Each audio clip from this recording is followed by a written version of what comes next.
Hey R2, this is the first video that we are going to discuss landscapes. And so I figured I'd come up to the studio and give my video, one, because I'm doing landscapes, and two, I don't have to be around my family whenever I make all these errors and I have to keep going back and starting all over again. Hey, 7th grade art. This is Mr. Robinson. Why did I have to tell you my name? Because you should already know my name. It's kind of dumb for me to even say that and probably make that an outtake. Anyway, I am going to show you a little bit about what I'm doing in my landscape and kind of give you an idea of what I want to see from you over the next couple weeks as we're working on your landscapes. So hopefully you have already started on your plotting process. If not, no big deal, but that's going to start. The official time to begin that is actually today, Monday. So we will start plotting everything.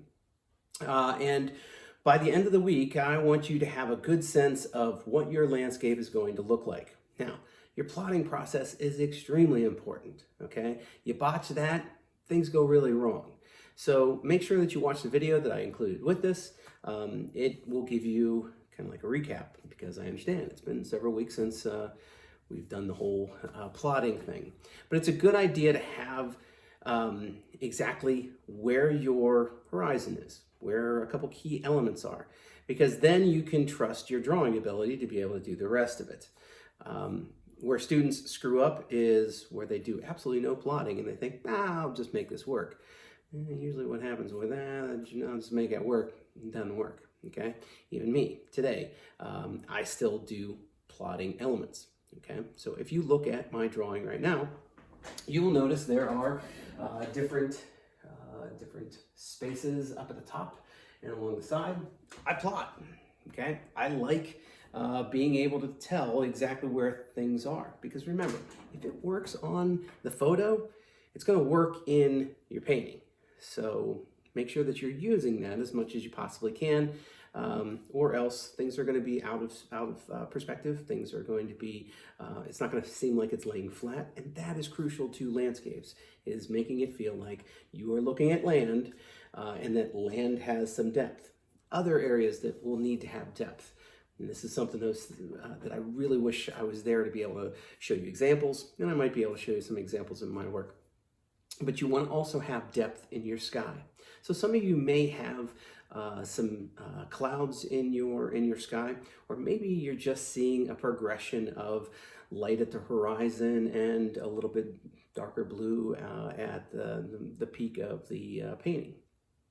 That is going to give you depth, okay? So even something as simple as a gradation is going to give you depth. All right, so if you can see on these, what I'm trying to do is I'm trying to create depth with not just my land, because land is obviously, most people will understand, landscapes, you're trying to get depth in your land. You're also trying to get depth in your sky.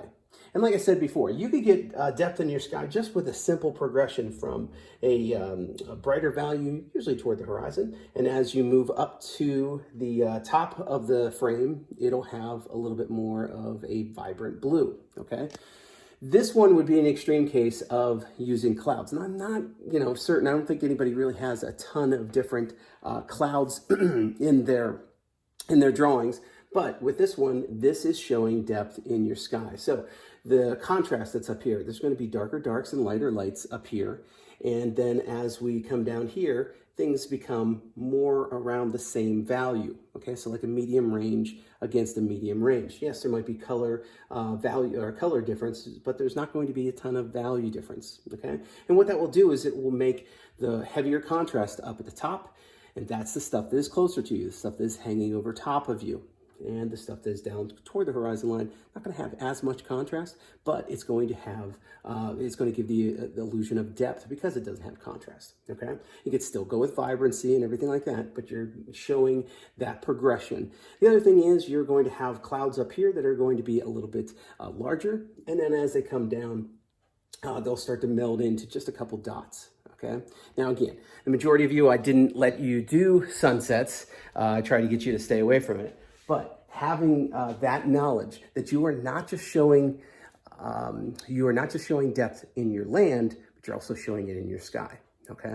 And I think the easiest way, like I said, is just getting a progression and understanding that there is going to be a progression in your sky from horizon being usually lighter and darker as it moves up.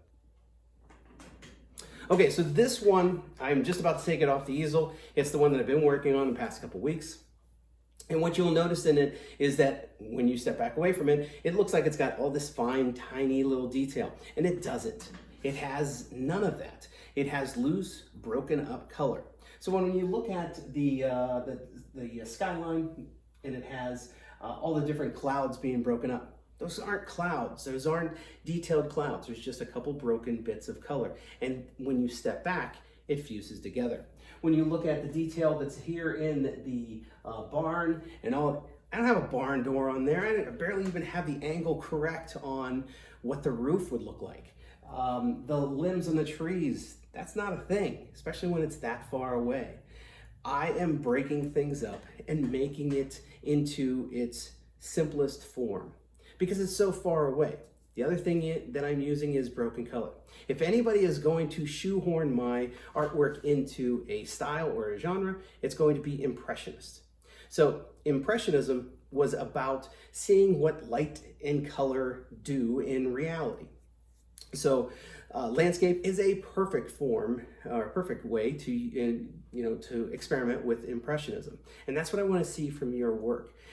All the stuff that we've done with color, you're now going to apply it into life, and you're going to be able to exaggerate and push things a little bit farther. But what you can't do is try to get every single detail correct. It's allowing things to be broken down so that when the viewer steps back away from it, they get that Impressionist style. Now, the cool thing about what I have is that I have a ton of colors to be able to work with.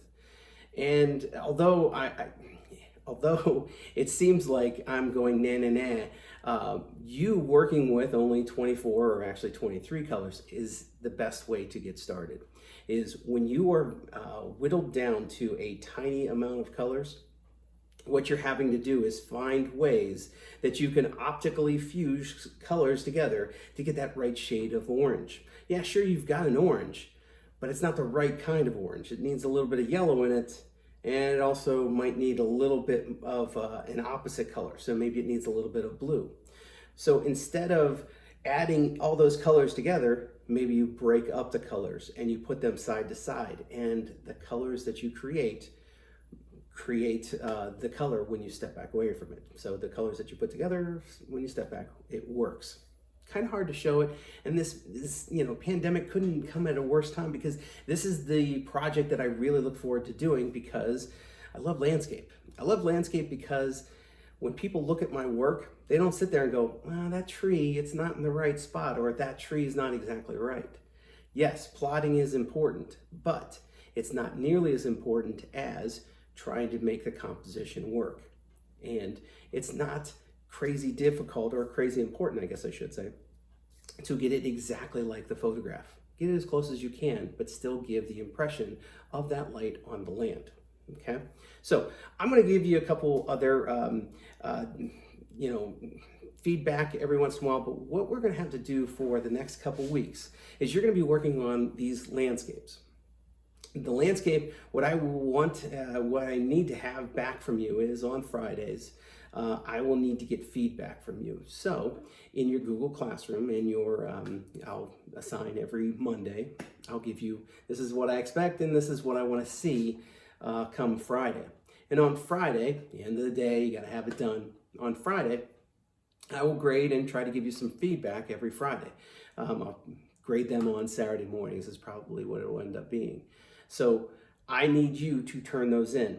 They will be worth every Friday. I will grade what you have done, your progress so far, and I will grade what you have done, and it'll be 50 points every week. So it doesn't help in any way, shape, or form to fly through this and try to get it done as quick as possible because I need to give you feedback as you're working. So on your Google Classroom, it'll have the announcement, the assignment. And then in your portfolio, make sure that you're using your digital portfolio. In your digital portfolio, put your work in. And each week, you'll put your progress in. If you put your progress in, I can make comments to that and we can do feedback back and forth, and this might actually work. Okay, so make sure that you follow through with that, and if you have any questions whatsoever with what's going on with either if you're having trouble with digital portfolio even, or if you're needing help with your drawing, make sure you contact me. You can do it through Classroom here, or you can email me, however you want to do it. So I hope everything is going well. Guys, stay safe, wash your hands, and I'll see you soon.